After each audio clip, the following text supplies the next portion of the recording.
मुरीद चार पहले के आए हमारे मुर्शिद करीम ने फरमाए तो मैं चार पे भी बैठूं, आप मुझे कंधा दे दें। सुभान अल्लाह। क्या बोला? कंधा दे दे। मुझे कंधा दे दें।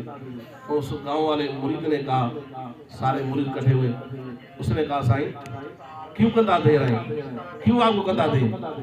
हमारे मुर्शिद करीम ने फरमाया तो मेरी वफात मदीना पाक में होगी, पाकिस्तान में नहीं होगी। सुभान अल्लाह।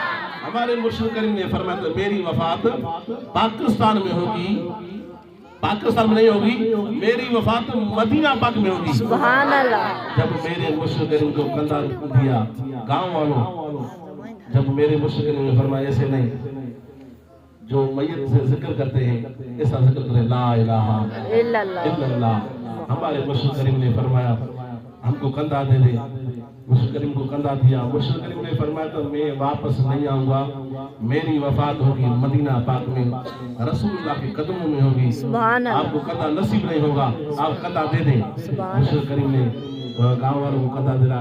जब उधर मदीने पाक में गए तो उधर जो मैयत को गुस्ल देते हैं ना, मुर्शिद करीम ने उसको पैसे दिए।